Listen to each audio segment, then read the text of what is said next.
Trump పదవి ప్రమాణ స్వీకారం చేసిన తర్వాత అమెరికాలో ఉన్న భారతీయులందరినీ తరిమేస్తారు, గెంటేస్తారు అని చెప్పి భారత మీడియా ఛానల్స్ ఊదరగొట్టుంటే, భయపెడుతుంటే భారతదేశంలో ఉన్న తల్లిదండ్రులు, కుటుంబ సభ్యులందరూ బెంబేలెత్తిపోతున్నారు, భయపడిపోతున్నారు.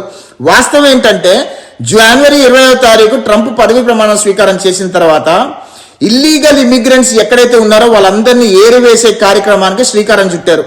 మొట్టమొదటిగా షికాగో రాష్ట్రంలో ఉన్న ఇల్లీగల్ ఇమిగ్రెంట్స్ ని ఏరివేసేటట్టుగా అక్కడ నుంచి ఆయన రంగం సిద్ధం చేసి అక్కడ నుంచి ఇల్లీగల్ ఇమిగ్రెంట్స్ అందరినీ కూడా అమెరికా మొత్తంలో ఎక్కడైతే ఇల్లీగల్ ఇమిగ్రెంట్స్ ఉన్నారో వాళ్ళందరినీ తరిమేసే ప్రయత్నం చేస్తారు.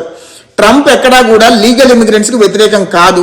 ట్రంప్ F1 కానీ H1 కానీ OPT కానీ CPT కానీ ఎనీ లీగల్ వీసా ద్వారా అమెరికాలోకి వచ్చి లీగల్ గా చదువుకోవాలనుకున్నా, లీగల్ గా ఉద్యోగం చేసుకోవాలనుకున్నా ట్రంప్ దానికి వ్యతిరేకం కాదు. ట్రంప్ ఓన్లీ ఇల్లీగల్ ఇమిగ్రెంట్స్ కి, ఇల్లీగల్ గా ఉద్యోగం చేసుకునే వాళ్ళకు మాత్రమే వ్యతిరేకంగా ఉన్నాడనే విషయం దయచేసి గమనించండి. మరీ ముఖ్యంగా ఇక్కడ మాస్టర్స్ చదువుకోవడానికి వచ్చిన వాళ్ళు ఎవరైనా సరే మీరు ఇల్లీగల్ జాబ్స్ చేస్తున్నా అవన్నీ కూడా అప్రమత్తంగా ఉండండి. ఎందుకంటే department of homeland security, ice, USIS వచ్చే 6 నెలల్లో ఖచ్చితంగా ఇండియన్ రెస్టారెంట్స్ మీద, మోటల్స్ మీద, అదేవిధంగా ఎక్కడెక్కడైతే ఇల్లీగల్ జాబ్స్ దొరుకుతాయో వాళ్ళకు ఒక ఐడియా ఉంది, వాటన్నిటి మీద కూడా మెరుపు దాడులు చేయబోతున్నారు. వాస్తవాలు మాత్రమే మీ దృష్టి తీసుకొచ్చే ప్రయత్నం చేస్తున్నాము, ఎందుకంటే మీరు ఇబ్బందులు పడకూడదని చెప్పి. అమెరికాలో దాదాపు 70 నుంచి 80 వేల మంది భారతీయులు ఇల్లీగల్ గా ఉంటున్నారు. వాళ్ళందరూ కూడా షెఫ్ల్లోనో లేదా హోటల్లోనో ఎక్కడో పని చేసుకుంటున్నారు. ఎవరెవరైతే ఇల్లీగల్ గా ఇక్కడ పనులు చేసుకుంటున్నారో వాళ్ళందరూ కూడా వాలంటీర్ గా కంట్రీ వదిలేసి వెళ్ళిపోతే వాళ్ళకు కూడా మంచిది.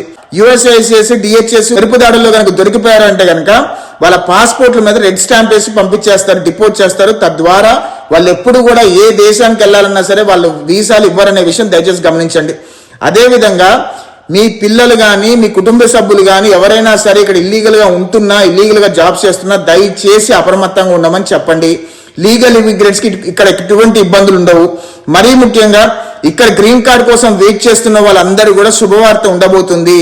ట్రంప్ 2019 కట్ ఆఫ్ డేట్ తీసుకొని ఇక్కడ 2019 వరకు ఎవరైతే గ్రీన్ కార్డులు అప్లై చేసుకున్నారో వాళ్ళందరినీ కూడా న్యూట్రలైజ్ చేసే ఒక ఆలోచనలో ట్రంప్ గవర్నమెంట్ ఉంది. ఆ ఆలోచన విధానంగానే వాళ్ళు ఆలోచిస్తున్నారు.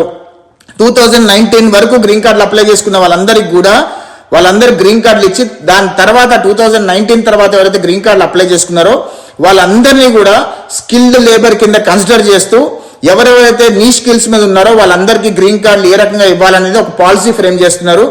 ఆ న్యూస్ కూడా వచ్చే వీడియోలో నేను చెప్పే ప్రయత్నం చేస్తాను.